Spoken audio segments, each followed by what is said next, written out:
أعوذ بالله من الشيطان الرجيم بسم الله الرحمن الرحيم ولما جاء موسى لميقاتنا وكلمه ربه قال رب أرني أنظر إليك قال لن تراني ولكن انظر إلى الجبل فإن استقر مكانه فسوف تراني فلما تجلى ربه للجبل جعله دكا وخر موسى صعقا فلما أفاق قال سبحانك تبت إليك وأنا أول المؤمنين۔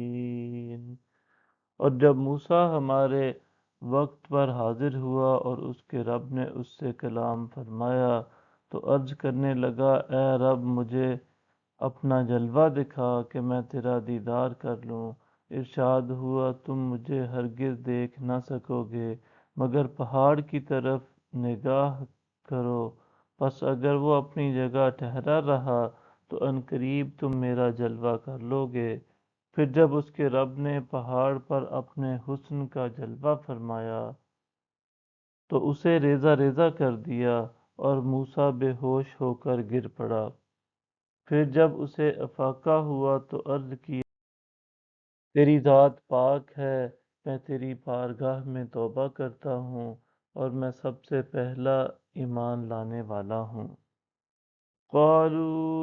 قال یا موسیٰ انی اصطفیتک علی الناس برسالاتی وبکلامی فخذ ما آتیتک وکن من الشاکرین۔ ارشاد ہوا، اے موسیٰ، بے شک میں نے تمہیں لوگوں پر اپنے پیغامات اور اپنے کلام کے ذریعے برگزیدہ و منتخب فرما لیا، سو میں نے تمہیں جو کچھ عطا فرمایا ہے اسے تھام لو اور شکر گزاروں میں سے ہو جاؤ۔ وَكَتَبْنَا لَهُ فِي الْأَلْوَاحِ مِن كُلِّ شَيْءٍ مَوْعِظَةً وَتَفْصِيلًا لِكُلِّ شَيْءٍ فَخُذْهَا بِقُوَّةٍ وَأْمُرْ قَوْمَكَ يَأْخُذُوا بِأَحْسَنِهَا سَأُرِيكُمْ دَارَ الْفَاسِقِينَ۔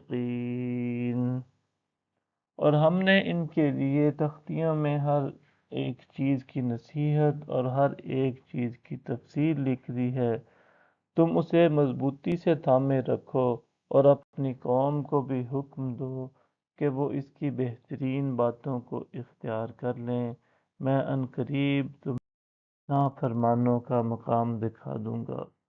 صدق اللہ العظیم۔